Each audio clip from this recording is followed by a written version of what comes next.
अवधूत चिंतन श्री गुरुदेव दत्त श्री स्वामी समर्थ. नमस्कार मंडळी, श्री स्वामी समर्थ. तुमच्या सगळ्यांचं आपल्या चॅनलवरती खूप खूप मनापासून स्वागत करते आणि आजच्या या नवीन व्हिडिओला सुरुवात करते. तुम्हा सगळ्यांना स्वामींच्या कृपेने उत्तम आरोग्य, यश, मान सन्मान, कीर्ती, पदप्रतिष्ठा आणि आयुष्यामध्ये आनंद लाभो हीच स्वामी महाराजांच्या चरणी प्रार्थना करते आणि आजच्या व्हिडिओला सुरुवात करते. उगाची भीतोसी भय हे पडू दे, जवळी उभी स्वामी शक्ती कळू दे. जगी जन्म मृत्यू असे खेळ ज्यांचा, नको घाबरू तू असे बाळ त्यांचा. अशक्य ही शक्य करतील स्वामी. भिवू नकोस, मी तुझ्या पाठीशी आहे. हे स्वामींचे अभयवचन आपल्या सर्व स्वामी भक्तांना माहितीच आहे. मैत्रिणींनो, तारक मंत्र म्हणजे भक्तांना तारून नेणारा. तारक मंत्रामध्ये अतिशय प्रचंड बळ आहे. आपल्या मनाला धीर देणारा मंत्र म्हणजे तारक मंत्र. बघा, आपल्या जीवनात अनेक प्रकारची दुःख, दारिद्र्य, संकटे आहेत. मुलं चिडचिड करतात, हट्टीपणा करतात, ऐकत नाहीत, उलट बोलतात. अभ्यासामध्ये त्यांचं मन लागत नाही. आईने अभ्यासाला बसवलं तर चिडचिड करतात, तापटपणा करतात. तर मैत्रिणींनो, यासाठी त्यांना तारक मंत्राचे तीर्थ आवर्जून द्या. यासोबतच नोकरी, जॉबमध्ये येणाऱ्या अडचणी असतील, तसेच घरात सततचे आजारपण, कटकटी, पती पत्नीमध्ये होणारे वाद, घरातील निगेटिव्हिटी, नकारात्मकता, वाईट ऊर्जा असेल तर यासाठी तारक मंत्राचे अनुष्ठान करून ते तीर्थ संपूर्ण घरामध्ये शिंपडा आणि स्वतः अनुभव घ्या. बघा मैत्रिणींनो, एखाद्या वेळेस काय होतं, घरात करमत नाही, कामात मन लागत नाही, अस्वस्थ वाटतं, खूप घाबरल्यासारखं वाटतं, कशाची तरी मनात भीती वाटते. तर अशा वेळेस काय करायचं? स्वामी महाराजांसमोर बसायचं, दिवा प्रज्वलित करायचा, अगरबत्ती, धूपबत्ती लावायची आणि तारक मंत्र म्हणायला सुरुवात करायची. लगेच तुम्हाला बरं वाटेल. या तारक मंत्रामध्ये प्रचंड ताकद आहे. मग येत्या 20 मार्चपर्यंत तुम्ही आजपासून 11 दिवसांचं, 7 दिवसांचं, 5 दिवसांचं किंवा 3 दिवसांचं तारक मंत्राचं अनुष्ठान ही प्रभावी सेवा केली तर तुमची कितीही कठीण इच्छा असू द्या, 100% श्री स्वामी समर्थ महाराज पूर्ण करणार आहेत आणि तुमच्या आयुष्यामध्ये खूप काही चांगले बदल तुम्हाला झालेले दिसतील. मैत्रिणींनो, लवकरच स्वामी महाराजांचा प्रकट दिन येणार आहे आणि यंदा म्हणजे 2026ला जो प्रकट दिन आहे तर तो 20 मार्च 2026ला आलेला आहे. मग या शुभ दिवसाचं अवचित्त साधून आपल्याला ही जी प्रभावी सेवा आहे ती करायची आहे आणि आपल्या जीवनातील दुःख, संकट, अडचणी, दारिद्र्य यासोबतच अनेक समस्या आहेत, त्यातून सुटका मिळवायची आहे. तर ही प्रभावी सेवा आवर्जून करा. बघा, सेवा अतिशय साधी आणि सोपी आहे, पण तितकीच प्रभावी आहे. मग सेवा कशी करायची तर चला जाणून घेऊयात. अतिशय प्रभावी असा हा मंत्र आहे.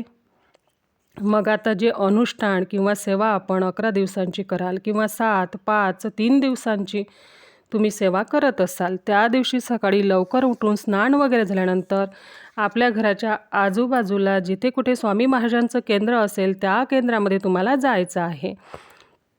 जाताना सोबत 1 नारळ, खडीसाखर, 2 अगरबत्ती, पिवळ्या रंगाची फुले आणि 11 रुपये किंवा 21 रुपये घेऊन तुम्हाला जायचं आहे. आणि तिथे गेल्यानंतर आपल्याला नारळ, खडीसाखर, अगरबत्ती, पैसे तिथे ठेवायचे आणि स्वामींना मुजरा करायचा आहे. महाराजांना नमस्कार करायचा. तुमची जी काही इच्छा, ज्या काही तुम्ही संकटात आहात, ज्या काही तुमच्या समस्या आहेत ते स्वामी महाराजांना सांगायचं आहे आणि स्वामी महाराजांना सांगायचं, हे स्वामी महाराजा, मी तुमची आजपासून 11, 7 किंवा 5 किंवा 3 दिवसांचं तारक मंत्राची सेवा करणार आहे. ही सेवा तुम्ही निर्विघ्नपणे माझ्याकडून करून घ्या. माझी ही इच्छा आहे, माझी ही समस्या आहे, ती लवकरात लवकर दूर होऊन माझी मनोकामना पूर्ण करा. बघा मैत्रिणींनो, शीघ्र फलदायी अशी ही सेवा आहे. आता तारक मंत्राचं अनुष्ठान कसं करायचं तर आपण ज्या दिवशी सेवा सुरू करणार आहात त्या दिवशी सकाळी लवकर उठून स्नान वगैरे झाल्यानंतर रोजची देवपूजा करून घ्यायची आहे. आता तारक मंत्राचं अनुष्ठान हे अगदी सकाळी ब्रह्ममुहूर्तापासून ते रात्री 11 वाजेपर्यंत तुम्ही करू शकता. फक्त दुपारची 12 ते 12:30 ही वेळ सोडून तुम्ही सेवा करू शकतात. पण शक्यतो संध्याकाळी 7 वाजेपर्यंत सेवा करूनच घ्या. नाही शक्य झालं तर मग रात्री 11 वाजेपर्यंत तुम्ही तारक मंत्राची सेवा करू शकता. ठीक आहे. आता जी सेवा आहे ती कशी करायची? पूजा मांडणी करावी का? तर शक्यतो पूजा मांडणी केली तर अतिशय उत्तम. पूजा मांडणी केली तर घरातील वातावरण प्रसन्न वाटतं. तर पूजा मांडणी कशी करायची, तर एक चौरंग किंवा पाट घ्यायचा, त्यावरती लाल किंवा पिवळ्या रंगाचे वस्त्र अंथरून घ्यायचे. त्याच्यानंतर स्वामी महाराजांचा फोटो त्या चौरंगावरती ठेवून फोटोची पंचोपचारे पूजा करायची. जर स्वामी महाराजांची मूर्ती असेल तर दररोज जेवढ्या दिवसांचं तुम्ही अनुष्ठान कराल तेवढ्या दिवस स्वामी महाराजांना अभिषेक आवर्जून घाला. श्री स्वामी समर्थ, श्री स्वामी समर्थ असा जप करत तुम्हाला अभिषेक करायचा आहे, किंवा तुम्ही श्री स्वामी समर्थाष्टक म्हणतसुद्धा स्वामी महाराजांना अभिषेक करू शकता. असे पातकी दिन मी स्वामी राया, पदी पातलो सिद्ध भाऊ धराया, नसे अन्यत्राता जगिया दिनाला, समर्था तुझ्या विन प्रार्थू कुणाला, समर्था तुझ्या विन प्रार्थू कुणाला, असं म्हणत अभिषेक करायचा. नंतर मूर्ती स्वच्छ कापडाने पुसून चौरंगावरती ठेवा. हिना अत्तर लावा, चंदन, अष्टगंध, अक्षदा स्वामींना अर्पण करा. पिवळ्या रंगाची फुले असतील तेच तुम्ही स्वामी महाराजांना अर्पण करा. ठीक आहे. त्यानंतर सगळ्यात महत्त्वाचं म्हणजे आता अनुष्ठान सेवा सुरू करूयात, पण त्याआधी तुम्हाला संकल्प हा करायचा आहे. आता संकल्प कसा करायचा, तर उजव्या हातामध्ये 2 पळी पाणी घ्यायचं, त्यामध्ये हळद, कुंकू, अक्षदा आणि फूल घ्यायचं.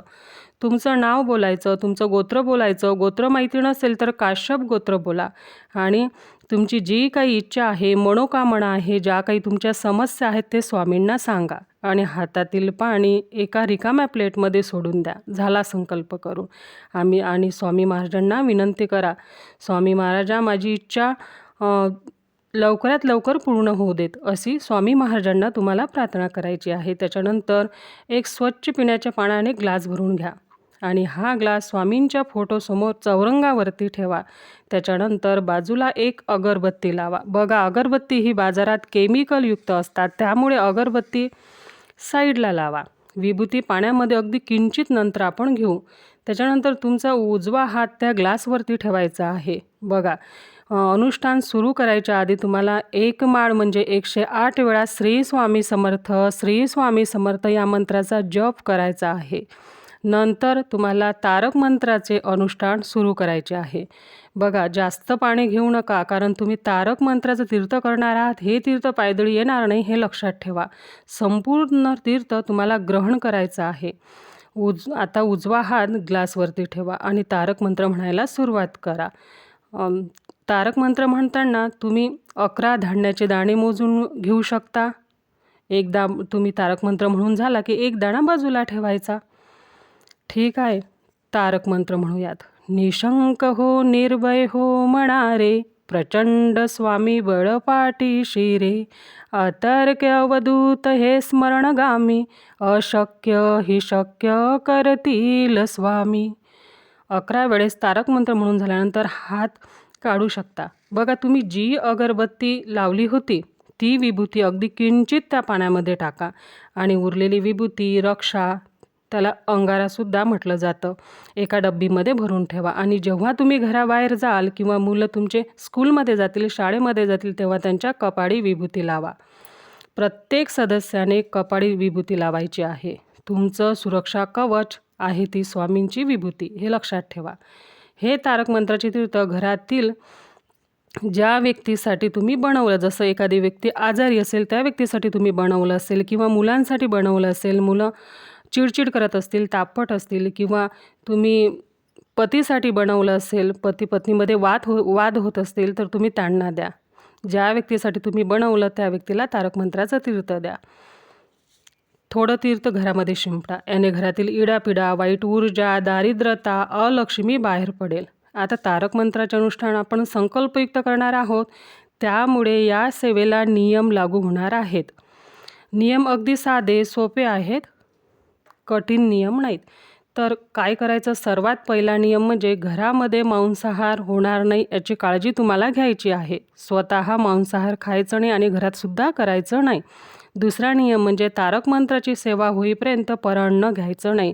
परान्न म्हणजे बाहेर दुसऱ्याच्या घरचे अन्न तुम्हाला खायचे नाही. आता तुम्ही बाहेर राहत असाल, मेसचा डब्बा असेल, तर बघा, ते अन्न आपण पैसे देऊन विकत घेतो, त्यामुळे ते जेवण तुम्ही जेवू शकता.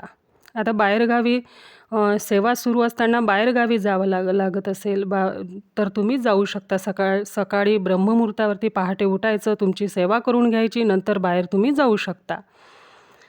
आणि हो, हे तारक मंत्राचे तीर्थ दररोज नवीन तीर्थ बनवून घ्या आणि घरातील सदस्यांना प्यायला द्या.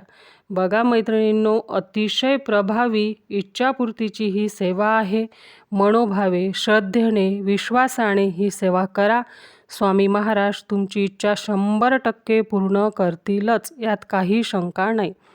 तर चला, आजचा व्हिडिओ येथेच एंड करते. तर मैत्रिणींनो, व्हिडिओ कसा वाटला नक्की सांगा. आवडला असेल तर व्हिडिओला लाईक करून जास्तीत जास्त शेअर करा. कमेंटमध्ये श्री स्वामी समर्थ लिहायला अजिबात विसरू नका.